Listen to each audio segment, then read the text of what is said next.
আজকে আমাদের ভিডিওর টপিক হলো যে ইসলামের স্তম্ভ পাঁচটি, সেই পাঁচটি স্তম্ভ নিয়ে আমরা আলোচনা করব।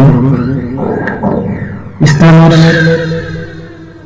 মূল ভিত্তি বা স্তম্ভ, পাঁচটি স্তম্ভের উপরে, ভিত্তির উপরে প্রতিষ্ঠিত হয়েছে ইসলাম। একটা বিল্ডিং এর যেরকম স্তম্ভ থাকে, একটা বিল্ডিং এর যেরকম ভিত্তি থাকে, ইসলামের ভিত্তি হল পাঁচটি। এক নম্বর হল লা ইলাহা ইল্লাল্লাহু মুহাম্মাদুর রাসূলুল্লাহ, কালিমা তাইয়্যিবা, যে আমি সাক্ষ্য দিচ্ছি আল্লাহ বাদে কোনো মাবুদ নেই, মুহাম্মদ সাল্লাল্লাহু আলাইহি ওয়াসাল্লাম আল্লাহ তাআলার প্রেরিত রাসূল।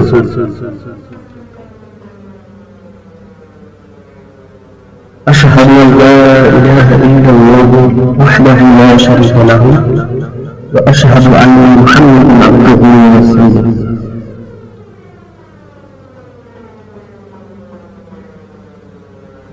যে এটা বিশ্বাস স্থাপন করা যে আল্লাহ বাদে কোনো মাবুদ নেই, মুহাম্মদ সাল্লাল্লাহু আলাইহি ওয়াসাল্লাম আল্লাহ তাআলার রাসূল, এটার উপর দৃঢ় বিশ্বাস স্থাপন করার নাম হল ইমান। আমার হায়াতের মালিক, আমার মৌতের মালিক, আমার রিজিকের মালিক, আমার পালনকর্তা, সমস্ত আসমান জমিন সব কিছু সৃষ্টিকর্তাই হল আল্লাহ। এটাকে মনে প্রাণে বিশ্বাস করা এবং তাহার হুকুমগুলি প্রমাণ করার নাম হল ইমান।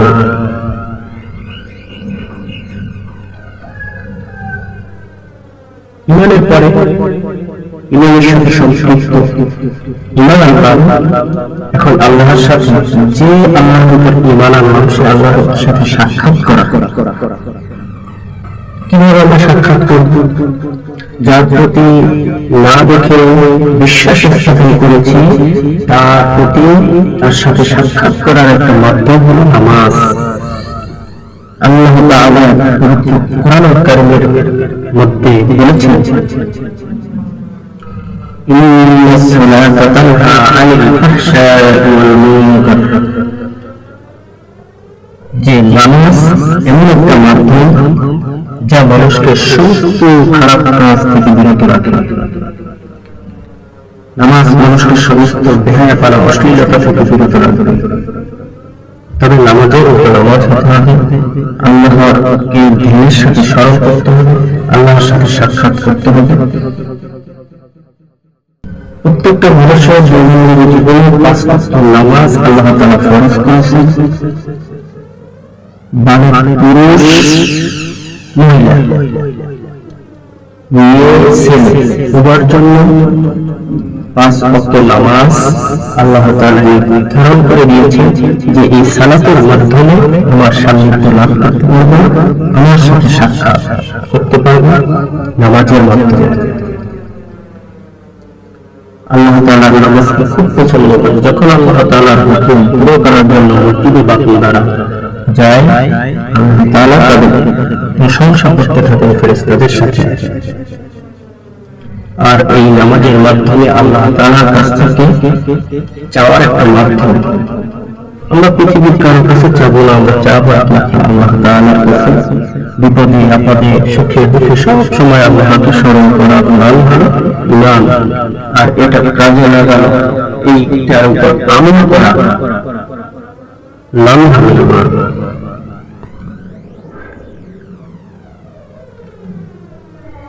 নামাজের পরে আসি, নামাজের পরে আল্লাহ তাআলা প্রতি ঈমান আনলাম।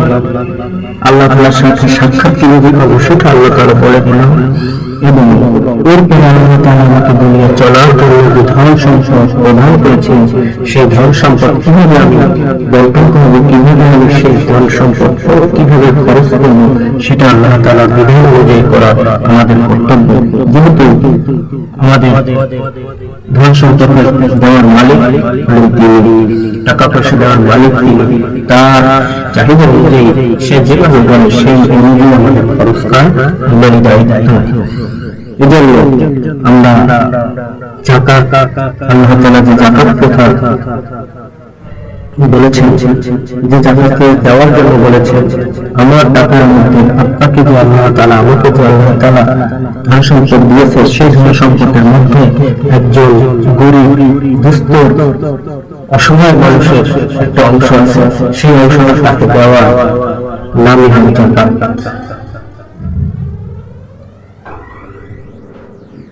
আপনার সামর্থ্য থাকলে অবশ্যই যাকাত প্রদান করতে হবে, এটা আল্লাহ তাআলার হুকুম। নামাজ যারা জন্য আল্লাহ তাআলার হুকুম, যাকাত প্রদান করা আল্লাহ তাআলার হুকুম।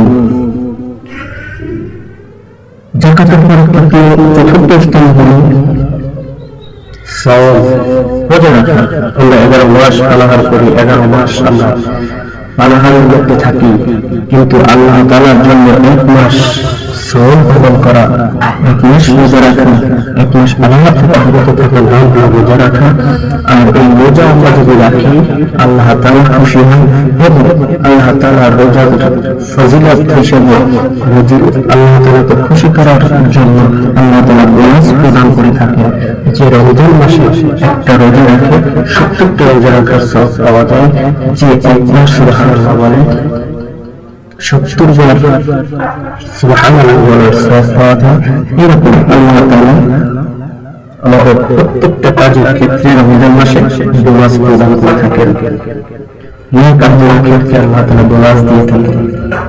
আর এটা মুসলমানদের জন্য ফরজ একটা হুকুম, এটা আল্লাহ তাআলা আমাদের পালন করার তৌফিক দান করেন।